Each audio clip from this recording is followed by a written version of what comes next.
जय Hind. Life times आप देख रहे हैं, मैं हूं आपके साथ नीतू गुप्ता। इस बुलेटिन में बात करेंगे आध्यात्म का अमृत महाकुंभ 2025 की। और सबसे पहले अहम खबर इस वक्त की आपको बता दें कि आज एक बार फिर से प्रयागराज दौरे पर होंगे मुख्यमंत्री योगी आदित्यनाथ। महाकुंभ की जो तैयारियां हैं उसकी समीक्षा करेंगे। सीएम के दौरे को लेकर प्रशासन अलर्ट हो चुका है। 13 जनवरी से महाकुंभ मेले की शुरुआत होने जा रही है। तो बात सनातन के सबसे महापर्व है उसकी कर लेते हैं। महाकुंभ की आयोजन 12 साल के लंबे इंतजार के बाद होने जा रहा है। प्रयागराज में ये आयोजन है। 13 जनवरी से महाकुंभ मेले की शुरुआत होगी। इस बीच आयोजन से जुड़े हर पहलुओं पर सरकार का खासा फोकस है। मुख्यमंत्री योगी आदित्यनाथ एक बार फिर से महाकुंभ की तैयारियों को जांचने के लिए प्रयागराज आ रहे हैं। इस दौरान महाकुंभ में चल रही तैयारियों का जायजा लेने के बाद साधु संतों से भी मुलाकात करेंगे। प्रशासन सीएम के दौरे को लेकर अलर्ट मोड पर है। हालांकि इससे पहले समय समय पर सीएम ने प्रयागराज में तैयारियों को परखा है और एक बार फिर से माना जा रहा है कि हो सकता है कि महाकुंभ के आयोजन से पहले ये आखिरी प्रयागराज का दौरा सीएम योगी आदित्यनाथ का होगा। और क्योंकि ये अब आखिरी जो वक्त बचा हुआ है तैयारियों का, ऐसे में जो तैयारियां हो चुकी है उसी को देखने के लिए, जांचने के लिए सीएम योगी पहुंच रहे हैं। विकास इस वक्त हमारे साथ संवाददाता प्रयागराज से इस वक्त जुड़ गए हैं। विकास, क्योंकि समय बहुत कम है महाकुंभ को लेकर, तो क्या ये माना जाए कि महाकुंभ के आयोजन से पहले ये आखिरी बार प्रयागराज सीएम योगी का आगमन? देखिए, जिस तरीके से साल 2024 में मुख्यमंत्री योगी आदित्यनाथ 5 बार प्रयागराज के दौरे पर आए थे, वो तमाम महाकुंभ 2025 से जुड़ी तैयारियों को लेकर जायजा ले रहे थे। ऐसे में जिस तरीके से आज मुख्यमंत्री योगी आदित्यनाथ तमाम तैयारियों को लेकर संगम नगरी प्रयागराज आ रहे हैं। दोपहर लगभग 3 बजे वो संगम नगरी प्रयागराज आएंगे। यहाँ पर वो जो महाकुंभ 2025 से जुड़ी तमाम परियोजनाएं हैं उन सभी चीजों का स्थलीय निरीक्षण कर सकते हैं, अधिकारियों से संवाद कर सकते हैं, एक बड़ी बैठक की जा सकती है। क्योंकि जिस तरीके से शाही स्नान जो अब अमृत स्नान हो गया है, उस स्नान को लेकर भी लगातार तैयारियों का जायजा मुख्यमंत्री योगी आदित्यनाथ ले सकते हैं। देर रात से ही जो अधिकारी हैं लगातार निरीक्षण कर रहे हैं और तमाम चीजों को लेकर जिस तरीके से तमाम तैयारी की गई है उन सभी तैयारियों को लेकर लगातार मुख्यमंत्री योगी आदित्यनाथ के निर्देश पर तमाम आला अधिकारी सभी अखाड़ों के जो प्रमुख हैं उनसे मुलाकात कर रहे हैं। उनके साथ किसी भी तरीके की उनको दिक्कत ना हो, इन सभी चीजों का लेकर लगातार वो जायजा ले रहे हैं। ऐसे में मुख्यमंत्री योगी आदित्यनाथ भी संगम नगरी प्रयागराज में साधु संतों से मुलाकात कर सकते हैं। उनसे सुविधाओं को लेकर, जिस तरीके से मेला प्रशासन की ओर से जो सुविधाएं दी गई हैं उसको लेकर भी वो जानकारी ले सकते हैं। ऐसे में वो जो प्रयागराज में एक बड़ा मीडिया सेंटर बना है, नेशनल मीडिया सेंटर है, वहां का वो उद्घाटन कर सकते हैं। और जिस तरीके से 13 जनवरी को पहला स्नान है, ऐसे में तमाम तैयारियों को पूर्ण कर लिया गया और सभी चीजों को लेकर आज मुख्यमंत्री योगी आदित्यनाथ अधिकारियों को दिशा निर्देश देंगे। देर रात जिस तरीके से अधिकारियों का जमावड़ा लगा रहा और प्रयागराज में जिस तरीके से जो तमाम यातायात प्रबंधन है उसको लेकर लगातार एडीजी जोन्स भानु भास्कर और तमाम अन्य अधिकारी लगातार बैठकें लेते रहे और मीडिया से ब्रीफिंग के जरिए उन्होंने बताया कि किस तरीके से यातायात का प्रबंधन किया जाएगा। तो सभी पहलुओं को लेकर मुख्यमंत्री योगी आदित्यनाथ आज अधिकारियों के साथ समीक्षा बैठक करेंगे। उनके साथ जो प्रयागराज के जनप्रतिनिधि हैं वो भी मौजूद रहेंगे। जी बिल्कुल, क्योंकि जो तैयारियां हम इस वक्त देख रहे हैं ना सिर्फ प्रयागराज में हो रही है बल्कि विकास प्रयागराज से सटे जितने भी जिले हैं वहां पर भी महाकुंभ की तैयारी हो रही है। श्रद्धालु के प्रयागराज आने को लेकर चाहे वो बस स्टॉप हो, रेस्ट रूम हो, ये सभी तरह की तैयारियां हम अलग अलग जिलों में भी देख रहे हैं। विकास, देखिए, जो जितने भी प्रयागराज यानी कि उत्तर प्रदेश में जितने भी जिले हैं सभी जिलों पर अलग अलग तरीके से वो महाकुंभ 2025 को लेकर तैयारियां की जा रही हैं। वो चाहे भदोही हो, प्रतापगढ़ हो, कौशाम्बी हो या अन्य जिले हैं। रायबरेली में भी कई तरीके के परियोजनाओं को लेकर मुख्यमंत्री योगी आदित्यनाथ के निर्देश पर सभी जो परिवहन विभाग की बसें हैं वो महाकुंभ 2025 में भेजी जा रही हैं। तो ऐसे सभी जनपदों में लगभग तैयारियां पूर्ण कर ली गई हैं और 13 जनवरी को जिस तरीके से एक बड़ा ही भव्य स्वरूप जो महाकुंभ नगर है, उत्तर प्रदेश का 76वां अस्थायी जनपद है, उसका जिस तरीके से पहला स्नान है, तो ऐसे में सारी तैयारियों को लेकर जिस तरीके से 2 साल पहले से ही लगातार तैयारियां किया जा रहा था और मुख्यमंत्री योगी आदित्यनाथ जब काम ढीला हुआ तो मुख्यमंत्री योगी आदित्यनाथ खुद निरीक्षण करने पहुंचे थे और दिसंबर माह में लगभग 5 बार वो निरीक्षण किए थे। ऐसे में गंगा एक्सप्रेसवे परियोजना जो 6 लेन पुल बना है उसको लेकर जिस तरीके से वहां पर तमाम तैयारियों को अभी भी अधूरा है, तो ऐसे में अस्थायी तौर पर मुख्यमंत्री योगी आदित्यनाथ के निर्देश पर वहां पर स्टील ब्रिज बनाया गया और स्टील ब्रिज का निर्माण होने के बाद अब यात्रियों के सुगम व्यवस्था के लिए आप नजर बना रखिएगा और सीएम के आगमन को लेकर आगे जो अपडेट होगा अपने दर्शकों तक जरूर पहुंचाएंगे। फिलहाल बहुत शुक्रिया इस जानकारी के लिए। तो महाकुंभ की तैयारियां लगभग हो चुकी हैं। सीएम योगी आदित्यनाथ एक बार फिर से प्रयागराज आ रहे हैं। कुछ बड़ी बातें आपको बता देते हैं। देखिए, 13 जनवरी से इस महापर्व की शुरुआत होने जा रही है। 12 साल से इसका इंतजार किया जा रहा था और आज जब प्रयागराज मुख्यमंत्री योगी आदित्यनाथ यहाँ पर पहुंचेंगे तो वो जायजा लेंगे कि क्या क्या काम अभी तक हो चुका है। सुरक्षा से लेकर श्रद्धालुओं के ठहरने तक की जो व्यवस्था है उसको एक बार फिर से यहाँ पर देखेंगे। खाने पीने की जो व्यवस्था की जा रही है, जो चीजें आकर्षण का केंद्र है, उसकी क्या तैयारी है, साधु संत किस तरह से जप तप करते हुए नजर आएंगे, ये भी वो देखेंगे। और ऐसे में जब प्रयागराज पहुंच रहे हैं तो साधु संतों से मुलाकात करेंगे मुख्यमंत्री। सीएम के दौरे को लेकर अलर्ट मोड पर प्रशासन है। साधु संतों का संगम नगरी पहुंचने का सिलसिला हर दिन जारी है। हर दिन पेशवाई निकाली जा रही है, भव्य जुलूस निकाला जा रहा है और सज धज कर जो रथ है वो भी तैयार और प्रयागराज में पहुंच रही हैं। तो ये फिलहाल जो इस वक्त प्रयागराज का माहौल है वो बेहद खूबसूरत हो चुका है। संगम नगरी इस वक्त महाकुंभ की तैयारियों में है और ऐसे में कब कब अमृत स्नान होगा ये चलिए अब आपको बता देते हैं। 6 शाही स्नान है। 13 जनवरी पौष पूर्णिमा का शाही स्नान है। श्रद्धालु आस्था की डुबकी लगाएंगे। इसके बाद अगले दिन 14 जनवरी को मकर संक्रांति, इस दिन भी आस्था की डुबकी श्रद्धालु लगाते हुए दिखाई देंगे। 29 जनवरी मौन अमावस्या है। मौनी अमावस्या के दिन भी यहाँ पर श्रद्धालु जो है वो पूजा अर्चना करते हुए नजर आएंगे। 29 जनवरी जो मौनी अमावस्या है बेहद इसकी खास जो महत्वता होती है वो आपको बता दें कि इस दिन स्नान करने से सभी जो मंगल कामना है वो पूरी हो जाती है। 3 फरवरी को बसंत पंचमी है। इस दिन भी शाही स्नान किया जाएगा। 12 फरवरी को माघी पूर्णिमा है और माघी पूर्णिमा के दिन भी श्रद्धालु पूजा अर्चना करते हुए नजर आएंगे। महाकुंभ में शाही स्नान करेंगे और आखिरी जो शाही स्नान है वो 26 फरवरी महाशिवरात्रि के दिन है। इस दिन भी काफी संख्या में श्रद्धालु आस्था की डुबकी लगाते हुए दिखाई देंगे। तो ये 6 शाही स्नान है। महाकुंभ में पड़ने वाले 6 शाही स्नान की अपनी भव्यता है और आस्था का सैलाब इस वक्त नजर आने वाला है प्रयागराज में महाकुंभ में। और कुछ और बड़ी बातें आपको बता देते हैं। प्रयागराज पूर्ण महाकुंभ है इस बार, तो अनुमान ये लगाया जा रहा है कि 40 करोड़ श्रद्धालु पहुंच सकते हैं। अर्धकुंभ जो है 2019 में लगा था, 5 करोड़ श्रद्धालु पहुंचे थे, लेकिन इस बार जो ये पूर्ण महाकुंभ है 2025 में 12 साल के बाद, इस लंबे इंतजार के बाद ये महाकुंभ आ रहा है और ऐसे में दूर दराज से यहाँ पर श्रद्धालु पहुंचेंगे। न सिर्फ देश से बल्कि विदेश से भी श्रद्धालु यहाँ पर पहुंचेंगे और इस महाकुंभ का गवाह बनते हुए नजर आएंगे।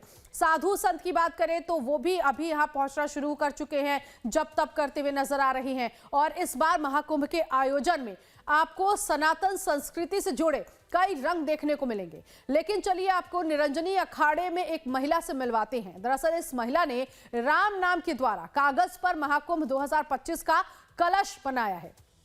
कलश में सिर्फ राम राम ही लिखा हुआ है। तस्वीरें इस वक्त आपके सामने हैं। राम नाम से ही महिला ने कलश बनाकर लोगों को अचंभित कर दिया। हालांकि कलश के साथ साथ महिला ने राम नाम के पूरी रामायण यहां पर लिख डाली है। इसको लेकर निरंजनी अखाड़े के महंत और अखिल भारतीय अखाड़ा परिषद के अध्यक्ष रविंद्र पुरी ने कहा कि जिस तरह की महिला ने कलाकृतियां बनाई है उन्होंने आज तक कहीं नहीं देखी। उन्होंने महिला की कला को काफी सराहा।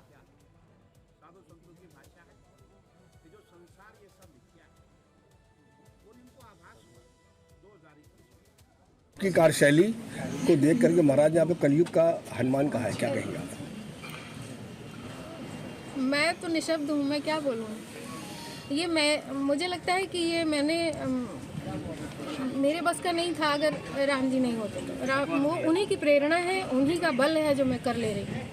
मेरी कोई क्षमता नहीं है ऐसी, और ये बहुत बड़ी उपाधि है, ऐसा मैं इस योग्य अपने को अभी नहीं समझती। अच्छा, कितने दिन लगा आपको ये इसको बनाने में, जो आकृति है, कलश है, राम नाम बनाने में कलश। कितने दिन लगा?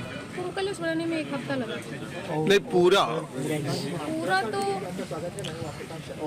पूरा तो बहुत सारा है। लगभग 4 साल से मैं लगातार काम कर रही हूँ। मुझे अच्छा लगता है, मैं रोज ही बैठती हूँ, दिन रात का मुझे नहीं पता रहता है। जब मन करता है तभी मैं यही करती हूँ, जब घर के कामों से खाली होती हूँ तो बहुत सारा। प्रतिभा पाटिल। अहं वसामि वैकुंठे योगिनां हृदये नाचे मद्भक्ता यत्र गायन्ते तत्र तिष्ठामि नारदा। नारद जी ने भगवान से पूछा, भगवान आप कहाँ निवास करते हैं, आप कहाँ रहते हैं?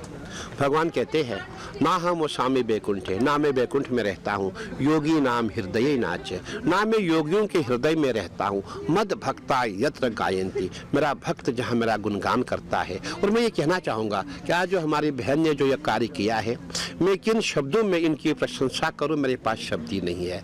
और हमने पहली बार ऐसे बहन को देखा है जिन्होंने करोड़ों की संख्या में राम नाम लिखा हुआ है और उसी से पूरा रामचरितमानस को सजोया हुआ है। मैं समझता हूँ ये पहला कार्य है जो हमारी बहन ने किया है।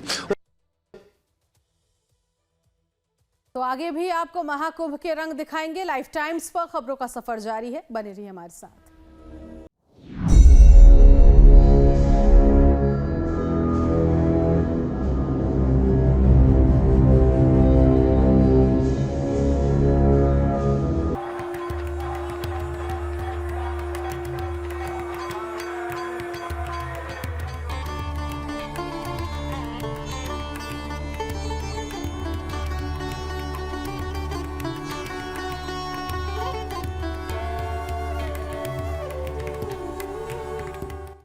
महाकुंभ की जो तैयारियां हैं वो तो हम आपको दिखा रहे हैं, लेकिन सुरक्षा की भी बात कर लेते हैं। महाकुंभ की सुरक्षा के लिए घुड़सवार पुलिस की तैनाती की गई है।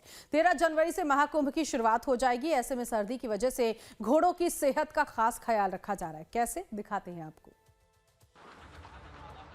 महाकुंभ मेले के दौरान सुरक्षा व्यवस्था चाक चौबंद बनाए रखने के लिए घुड़सवार पुलिस की भी तैनाती की गई है।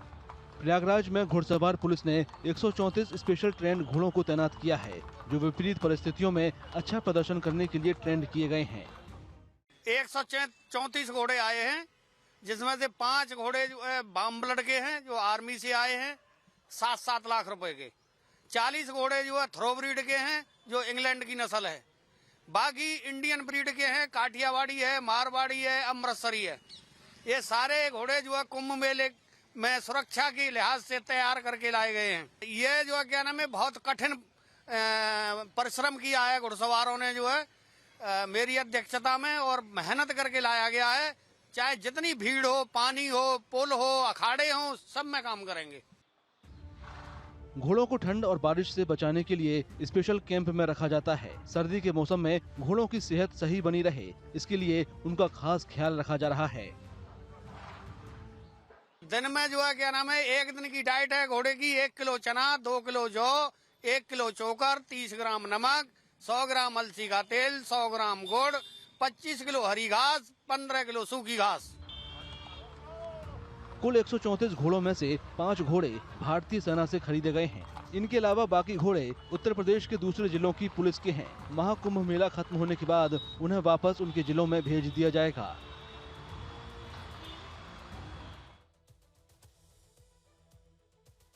संगम नगरी में शुरू होने जा रहे महाकुंभ में कार वाले बाबा भी पहुंचे हैं। खास बात यह है कि बाबा 50 साल पुरानी एम्बेसडर से ही हर जगह जाते हैं। भगवा रंग की इस कार की छत पर सोने का इंतजाम है, दिखाते हैं आपको।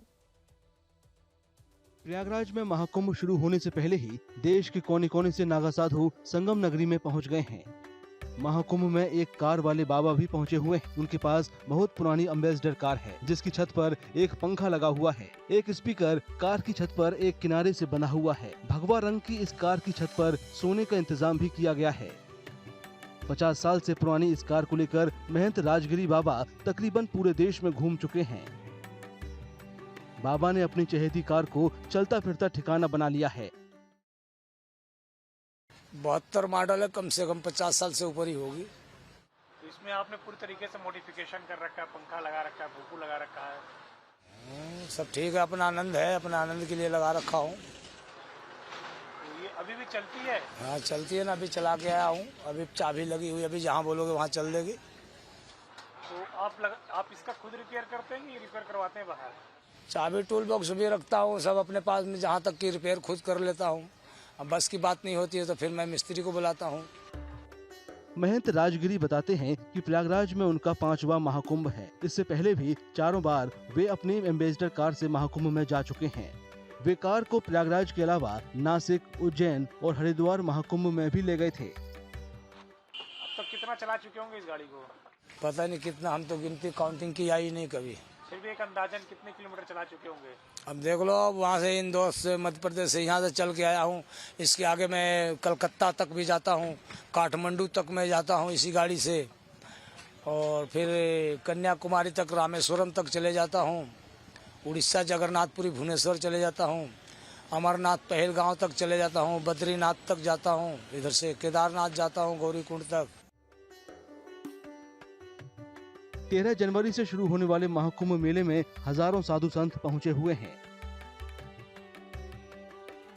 26 फरवरी तक चलने वाले महाकुंभ में 40 करोड़ श्रद्धालुओं के पहुंचने की उम्मीद है। अगर ऐसा होता है तो ये दुनिया के सबसे बड़े धार्मिक आयोजनों की सूची में शामिल हो जाएगा।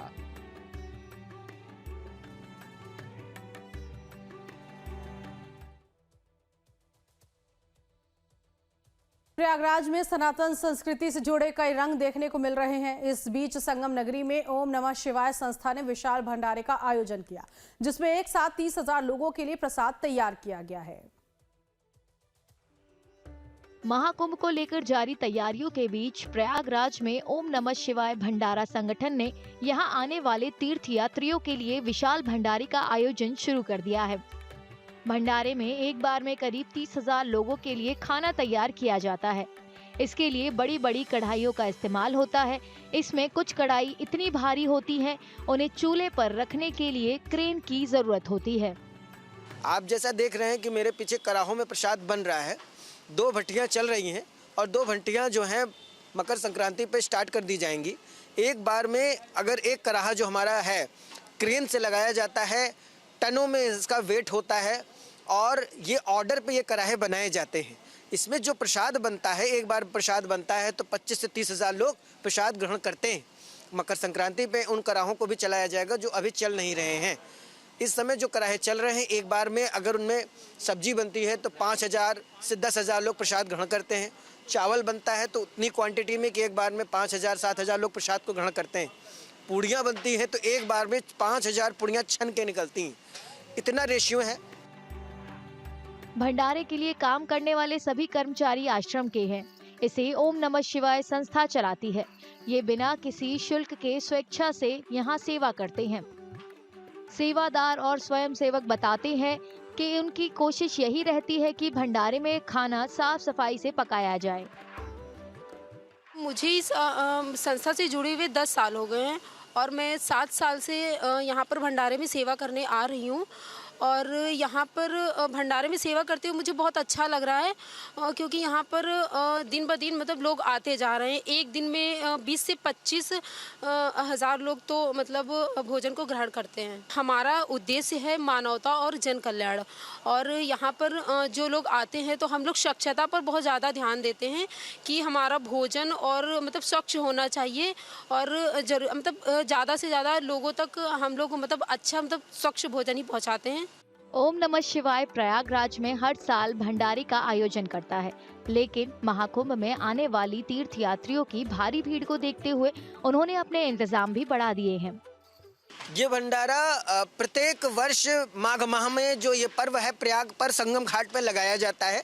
5 स्थानों पर प्रत्येक वर्ष लगाया जाता है। इस वर्ष 7 स्थानों पर लगाया जा रहा है। महाकुंभ को देखते हुए ये 24 आवर्स 24 घंटे भंडारा चलाया जाता है और यहाँ भंडारे पर निःशुल्क प्रसाद की व्यवस्था है। बैठाकर पंगतों में खिलाया जाता है। पर्यावरण और स्वच्छता को ध्यान में रखते हुए थालियों में हम प्रसाद खिलाते हैं और वो थालियाँ स्वच्छ और साफ रहती हैं।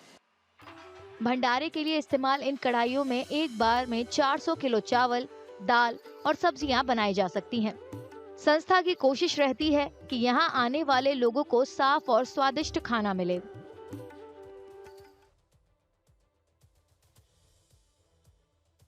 कुंभ के मेले में लोगों के खोने या गुम होने के किस्से कहानियां अक्सर आपने सुने होंगे। ऐसे में जिला प्रशासन ने खोए हुए तीर्थयात्रियों को उनके प्रियजनों से फिर से मिलवाने के लिए मेला मैदान में 10 खोया पाया केंद्र बनाया है। दिखाते हैं आपको। कुंभ के मेले में लोगों के खोने या गुम होने के किस्से कहानियां अक्सर सुनने को मिलते हैं। इसको लेकर हिंदी और दूसरी भाषाओं में कई फिल्में भी बन चुकी हैं। हालांकि जो व्यक्ति कुंभ के मेले में खो जाता है, उसके जाने का दर्द उसके परिवार को ताउम्र रहता है। प्रयागराज में 45 दिन तक चलने वाले महाकुंभ मेले में इस बार 40 करोड़ से ज्यादा तीर्थयात्रियों के आने की उम्मीद है। ऐसे में जिला प्रशासन ने खोए हुए तीर्थयात्रियों को उनके प्रियजनों से फिर से मिलाने के लिए मेला मैदान में 10 खोया पाया केंद्र बनाए हैं। जो यहाँ पे तीर्थयात्री आते हैं उनकी अवस्था बहुत दयनीय रहती है। कोई तो तीर्थयात्री ऐसे भी रहते हैं जो नहा के निकलते हैं और भटक जाते हैं, उनके तन पे कपड़े नहीं होते हैं। तो हम जब यहाँ पे आते हैं तो उन पे यहाँ पे प्रशासन के द्वारा व्यवस्था की गई है, कंबल, कपड़े, सोने की व्यवस्था है, सारी चीज़ें हैं। तो जब इस तरह की अवस्था में आते हैं तो हम उनको कपड़े दे के और कंबल वगैरह डाल के उनको सांत्वना देते हैं और फिर उनको उनके यहाँ पे खाने पीने की व्यवस्था भी है। जहाँ तक हो सकता है हम उनको सांत्वना देके खाना खिला के, पानी की व्यवस्था है, चाय वगैरह की व्यवस्था, ये सब की उच्चतम व्यवस्था यहाँ पे की गई है। खोया पाया केंद्र सख्त नियमों का पालन करता है ताकि बिछड़ने वाले लोग अच्छी तरह से जांच पड़ताल के बाद अपने रिश्तेदारों या दोस्तों से मिल सके।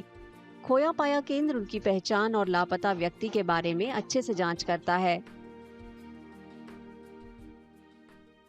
जो भी तीर्थयात्री यहाँ भटक के आते हैं उनको सबसे पहले तो हम उनका रजिस्ट्रेशन करवाते हैं। यहाँ पे उनका फ़ोटो लिया जाता है और उनका नाम, पता, जहाँ तक हो सकता है मैक्सिमम इन्फॉर्मेशन हम लेते हैं ताकि उनके परिजनों तक हम जल्द से जल्द उनको पहुँचा सकें।